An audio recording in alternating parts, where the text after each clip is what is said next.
ছোটবেলা থেকেই এক ছেলের শরীর থেকে সব সময় গ্যাস বের হতো, তাই তার মা তার পেছনে একটা গ্যাস ব্যাগ বেঁধে দিত যাতে গ্যাস জমে থাকে আর বাইরে না ছড়ায়। কিন্তু একদিন সেই ব্যাগটা হঠাৎ পাশের একটা কেঁচিতে গিয়ে লাগে আর বুম এমন জোরে ফাটে যে ওপরে থাকা মা সোজা ঘুম থেকে জেগে ওঠে। কিন্তু বাবা এবার চিন্তা করলো, ব্যাস পাইপ লাগিয়ে দেই, গ্যাস সরাসরি বাইরে যাবে, কেউ আর বিপদে পড়বে না। কিন্তু ছেলেটা খেলতে খেলতে সেই পাইপটাই টেনে ছিঁড়ে ফেলে। পাইপটা ঘুরে গিয়ে পড়ে সোজা বাবার মুখে আর সঙ্গে সঙ্গে এক ভয়ঙ্কর গন্ধ ঢুকে পড়ে বাবার নাকে। বাবা জ্ঞান হারিয়ে সোজা হাসপাতালে। স্কুলেও গ্যাসের তাণ্ডব, সবাই মাথা চেপে বসে, শুধু একজনই ঠিকঠাক, যার নাকে কোনো গন্ধ লাগে না। সেই বন্ধুই তাকে বানিয়ে দেয় গ্যাস ধরার প্যান্ট। এটা এমন এক যন্ত্র যেটা গ্যাসকে রূপান্তর করে শক্তিতে।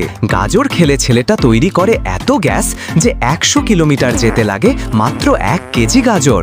এরপর সেই বন্ধু তাকে নিয়ে যায় নাসার কোম্পানিতে, কারণ সে জানে এই গ্যাস দিয়েই রকেট ওড়ানো যাবে। এবং ঠিক তাই হয়, গ্যাসে ভরে যায় রকেটের ট্যাঙ্ক আর এক বিশাল জ্বালানিতে ছেলেটা ছুটে যায় সোজা মহাকাশে। সে হয়ে যায় বিশ্বের প্রথম গ্যাস চালিত মহাকাশচারী।